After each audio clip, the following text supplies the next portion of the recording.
महाकुंभ में आस्था का ऐसा सैलाब उमड़ रहा है जो हर किसी को अपनी ओर खींच रहा है। आम लोगों का मेला तो लगा ही है, खास लोग भी आस्था की डुबकी लगाने पहुंच रहे हैं। इस लिस्ट में बॉलीवुड की बोल्ड एक्ट्रेस ईशा गुप्ता का नाम भी जुड़ गया है, जो गुरुवार को महाकुंभ में पहुंची। उन्होंने भी त्रिवेणी की धारा में आस्था की डुबकी लगाई। ईशा गुप्ता ने डुबकी लगाने के बाद सूर्य भगवान को नमस्कार किया। संगम में डुबकी लगाने के बाद ईशा साधु संतों से मिलने पहुंची, उनका आशीर्वाद लिया। एबीपी न्यूज से बातचीत में ईशा ने बताया कि ईशा के लिए सनातन की परंपरा कितनी खास है। जानी मानी फिल्म अभिनेत्री, मॉडल और 2007 में मिस इंडिया रही ईशा गुप्ता प्रयागराज महाकुंभ में पहुंची हैं। संत महात्माओं से मुलाकात कर उनका आशीर्वाद ले रही हैं। ईशा जी हमारे साथ हैं। ईशा जी, चेहरे की मुस्कुराहट ही बता रही है कि बहुत आनंदित उल्लासित है। जी, देखिए, आनंदित तो इसलिए हो, एक तो ऐसे कुंभ में मौका नहीं मिलेगा आई थिंक हमारी 10 पीढ़ियों को भी आने का। महादेव जी का और गंगा जी का मुझे आशीर्वाद आज मिला है। अपनी माताश्री के साथ में आई हूँ, उन्हें लेकर आई हूँ कुंभ। ये इतने हमारे बड़े बड़े जो महाराज हैं हमारे देश में, जो अब विश्व स्तर पर है, हमारा जो कुंभ मेला है वो भी विश्व स्तर पर है, तो बहुत बहुत प्रसन्नता होती है कि क्योंकि हम सनातन धर्म को फॉलो करते हैं, तो एक सनातनी होने के हिसाब से इससे बेहतर हम लोगों के लिए एक अवसर नहीं आएगा। मैंने बॉलीवुड के हिसाब से नहीं, मैं अपने धर्म, कर्म और एक बेटी के हिसाब से आई हूँ इस बार। बॉलीवुड एक्ट्रेस ईशा गुप्ता ने इस दौरान महाकुंभ में सरकार की ओर से की गई व्यवस्था की भी जमकर तारीफ की। ईशा गुप्ता ने कहा कि महाकुंभ में सरकार ने जो भी तैयारी की है वो उनकी सोच से भी परे है। यहाँ लोगों की सहूलियत का पूरा इंतजाम किया गया है। बहुत अच्छी व्यवस्था है। देखिए, हम तो जब हमारा एयरपोर्ट से लेके चाहे हम अपनी कुटिया गए हो, चाहे हमारा स्नान हो, स्नान घर में भी अलग से जब वो जेटी से आप जाएं और आपको वो चेंज करने का वहां पे बनाया हुआ है, और वो सबके लिए है, तो सबके लिए नॉर्मल है। ऐसा कुछ नहीं है। आई नो काफी लोग कुछ कुछ बोल रहे हैं, बट सबके लिए वैसी नॉर्मल बनाया है। हर 5-10 कदम आप चलेंगे इंफॉर्मेशन बूथ बनाया हुआ है। यहाँ पे आप अगेन व्यवस्था में तो आप पूरा शहर बना दिया है। अस्पताल है, यहाँ पे पेट्रोल पंप है, फायर डिपार्टमेंट है, क्या नहीं है यहाँ। ईशा गुप्ता ने इस दौरान ये भी बताया कि महाकुंभ आज सिर्फ देश में ही नहीं बल्कि दुनिया में भी भारत के गर्व की वजह बन गया है, जहाँ विदेशों में भी लोग महाकुंभ की चर्चा कर रहे हैं। आई थिंक ये एक हमारे देश का नहीं है, विश्व स्तर पर पहुंच चुका है कुंभ। हम फ्लाइट में आ रहे थे, मेरी माताश्री और मैं कुछ लोगों से बात कर रही, वो इंग्लिश भी नहीं बोलते, वो स्पेनिश बोल रहे थे ना, वो स्पेनिश बोल रहे थे, तो क्योंकि हम बोल पाते हैं तो मैं उनसे बात कर रही, और फिर उन्होंने बताया तो पता चला कि बोलते नहीं, हमने इतना देखा है कुंभ के बारे में, we want to come to India. तो आप देखिए ना, मतलब किस लेवल पे पहुंच गया कि पिलग्रिमेज करने बाहर से लोग आ रहे हैं। ईशा गुप्ता जब महाकुंभ आई तो चर्चा वायरल गर्ल मोनालिसा और कथित साध्वी हर्षा रिछारिया की भी हुई। इस महाकुंभ में तमाम जो है साधारण से लोगों को बड़ा प्लेटफॉर्म दिया। हर्षा रिछारिया को, एक मोनालिसा माला बेचने वाली साधारण सी लड़की, उसको फिल्में मिल गई। तो लगता है कि कुंभ का एक जो आयोजन था वो एक ग्लोबल लेवल तक गया, लोगों को अपॉर्चुनिटी भी दे रहा है। मैं ये नहीं कहना चाहूंगी कि इस वजह से, मगर अपॉर्चुनिटी तो ऑफ कोर्स कितने लोगों को दे रहा है। आप देखिए, जो सड़क पे रुद्राक्ष की माला बेच रहा है उन्हें भी बिजनेस मिल रहा है। और जैसे मैंने बोला, ये गवर्नमेंट ने, ये एक यूपी की सरकार ने, मोदी जी ने, अगर आप देखिए, ये पूरा शहर खड़ा कर दिया है 3 महीने के अंदर, और हम अपनी तरह घूमकर हम पूरा आ रहे थे, तो पूरा एक शहर है। तो बहुतों को बहुत अपॉर्चुनिटीज मिली है। ऐसा नहीं है, काम के लिए बहुतों को बहुत अपॉर्चुनिटीज मिली। मैं ये नहीं बोलूंगी जस्ट मीडिया के हिसाब से, बट आई थिंक हर काम में लोग आगे बढ़ पा रहे हैं। ईशा गुप्ता साल 2007 में मिस इंडिया बनी थी, जिसके बाद उन्होंने कई बॉलीवुड फिल्मों में भी काम किया। साथ ही मॉडलिंग की दुनिया में भी ईशा गुप्ता का बड़ा नाम है। प्रयागराज से मोहम्मद मोइन के साथ ब्यूरो रिपोर्ट, एबीपी न्यूज। तो आपने देखा कि महाकुंभ का वैभव जो भी देख रहा है वो अचंभित रह जा रहा है, और यही वजह है कि महाकुंभ का जो आकर्षण है वो सरहद के पार भी है। पाकिस्तान के सिंध प्रांत से 68 श्रद्धालु महाकुंभ में आए, उन्होंने स्नान किया, और उनका कहना है कि जो महाकुंभ की व्यवस्थाएं हैं उसको देखकर वो गदगद हैं और उनका सपना पूरा हो गया। महाकुंभ सनातन परंपरा का वो उत्सव जिसका भागीदार बनना हर सनातनी का सपना होता है। ऐसे में देश ही नहीं बल्कि दुनिया भर से हिंदू समाज के लोग आस्था के इस महासागर में डुबकी लगाने के लिए प्रयागराज पहुंच रहे हैं। पड़ोसी मुल्क पाकिस्तान से भी 68 हिंदू श्रद्धालुओं का जत्था प्रयागराज महाकुंभ पहुंच चुका है, जिसमें शामिल श्रद्धालु प्रयागराज पहुंचकर खुद को भाग्यशाली बता रहे। महाकुंभ में आना इनका सपना था जो साकार हो रहा है। बहुत व्यवस्था अच्छी है, बहुत जो है हमारी सेवा हुई है और हम कभी सपने में भी नहीं सोचा था कि कभी ऐसा भी हो सकता है, लेकिन आज वो जो हमने सोचा था पाकिस्तान में बैठकर वो आज पूरा हुआ है। आनंद ही आनंद है, उसका वर्णन करना जुबान में तो बलाल है नहीं कि हम कैसे वर्णन करें, क्या करें। बस इस धरती पे आ गए हैं, अब जब त्रिवेणी में स्नान करेंगे तो हमारे भाग तो और खोलेंगे। पाकिस्तान से आए हिंदू श्रद्धालुओं के जत्थे में शामिल लोग सिंध प्रांत के रहने वाले हैं। त्रिवेणी में आस्था की डुबकी लगाकर सभी गदगद हैं और महाकुंभ में इंतजाम को शानदार बता रहे हैं।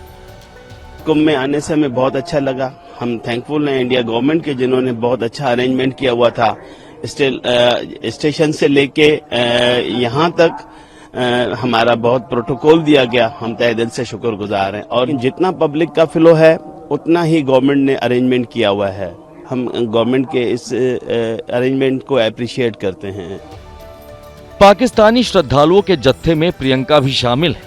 प्रियंका को भारत आकर अपनापन महसूस हो रहा। महाकुंभ के माहौल में प्रियंका पूरी तरह से रम गई हैं।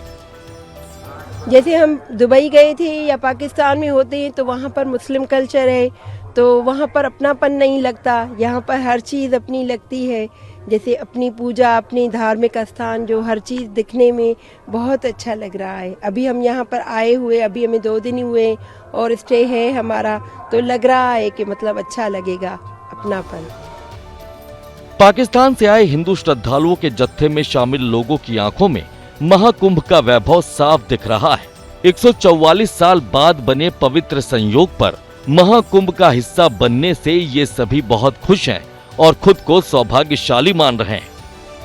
तो हम अपने आप को बहुत ही भाग्यशाली मानते हैं कि हम जो है 144 साल में होने में पहली बार जो महाकुंभ होता है तो उसमें आए हैं। मैं भी कुंभ के मेले में पहली बार आया हूं। उसके अलावा मैं 3 बार इंडिया आ चुका हूं, ये मेरा 4th टाइम है।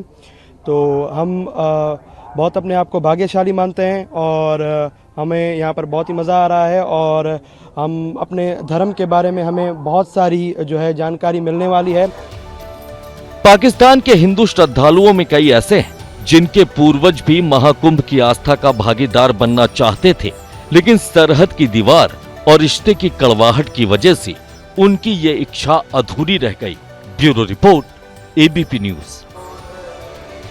तो हर कोई महाकुंभ आकर डुबकी लगा लेना चाहता है और ऐसे ही तमाम जो बड़ी हस्तियां हैं देश की पहुंच रही हैं। अगर महाकुंभ की बात करें तो हरियाणा के मुख्यमंत्री और बिहार के राज्यपाल भी पहुंचे। उन्होंने आस्था की डुबकी लगाई और अपने अपने जो प्रदेश हैं उनके लिए शुभकामनाएं मांगी, भगवान से आशीर्वाद मांगा। तो ये 2 तस्वीरें हम आपको दिखा रहे हैं किस तरीके से हरियाणा के मुख्यमंत्री नायब सिंह सैनी और बिहार के राज्यपाल आरिफ मोहम्मद खान महाकुंभ पहुंचे। हरियाणा के सीएम नायब सिंह सैनी ने पूरे परिवार के साथ त्रिवेणी की धारा में डुबकी लगाई। वहीं बिहार के राज्यपाल आरिफ मोहम्मद खान साधु संतों से मुलाकात करते दिखे और ये 2 तस्वीरें बता रही हैं कि किस तरीके से महाकुंभ की व्यवस्था में लोग डूबते उतराते दिखाई पड़ रहे हैं।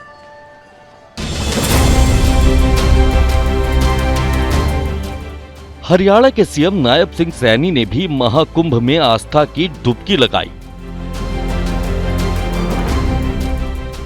प्रयागराज पहुंचने के बाद नायब सिंह सैनी नाव पर सवार होकर संगम नोस पहुंचे, जहां पर उन्होंने त्रिवेणी की धारा में आस्था की डुबकी लगाई और ईश्वर से अपने राज्य की समृद्धि की कामना की। वहीं नायब सिंह सैनी महाकुंभ अपने पूरे परिवार के साथ पहुंचे थे। तस्वीरों में आप भी देख सकते हैं कि महाकुंभ में आस्था की डुबकी लगाते वक्त हरियाणा के सीएम नायब सिंह सैनी की पत्नी और उनके बच्चे भी उनके साथ मौजूद दिख रहे हैं। वहीं संगम में डुबकी लगाने के बाद नायब सिंह सैनी ने खुद को भाग्यशाली बताया और कहा कि महाकुंभ में स्नान सनातन परंपरा में अमृत से कम नहीं है। प्रयागराज की पवित्र भूमि, जहां पर गंगा यमुना सरस्वती का संगम है, उस संगम स्थली के ऊपर महाकुंभ हो रहा है और उसमें आने का मुझे अवसर मिला है।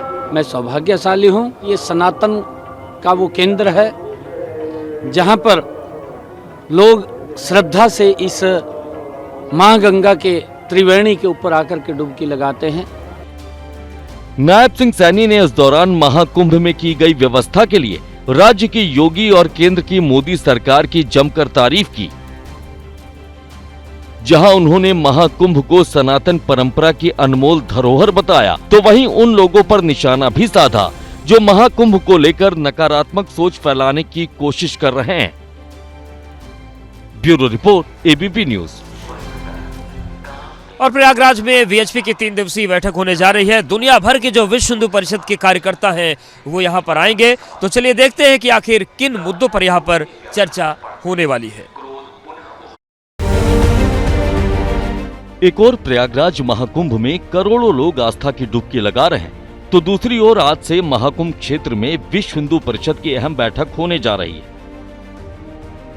विश्व हिंदू परिषद के प्रन्यासी मंडल और केंद्रीय प्रबंध समिति की ये वार्षिक बैठक 3 दिन तक चलेगी और इसमें दुनिया भर के वीएचपी से जुड़े प्रतिनिधि हिस्सा लेंगे। विश्व हिंदू परिषद की इस बैठक में कई अहम मसलों पर चर्चा होने की उम्मीद की जा रही है।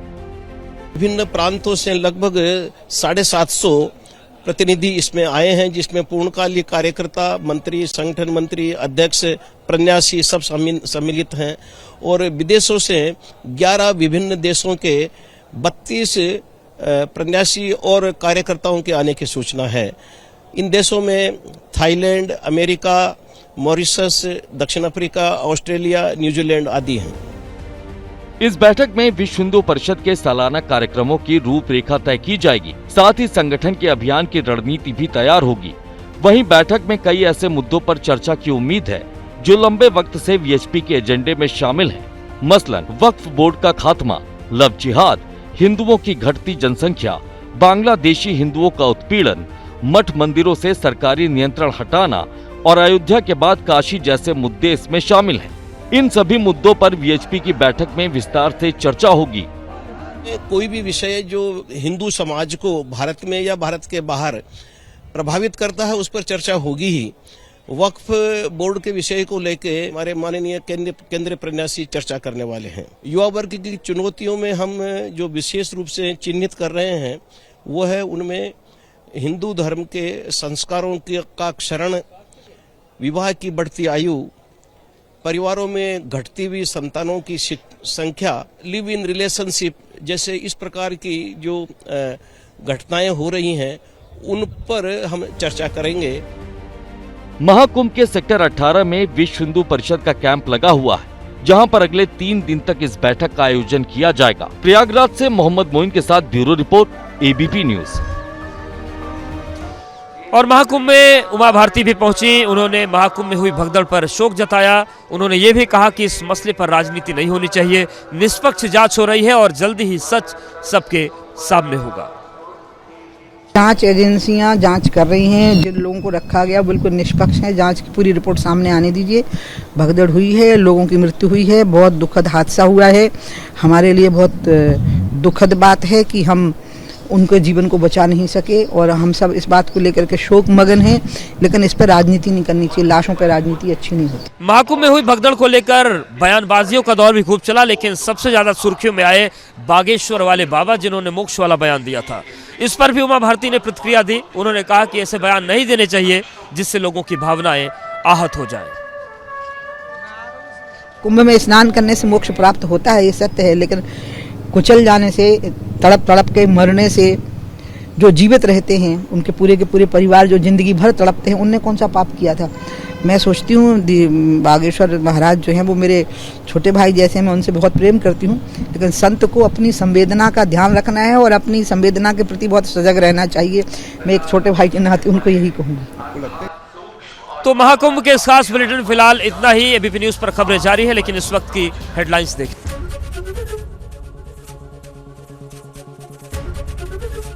एबीपी गंगा, खबर आपकी, जुबान आपकी।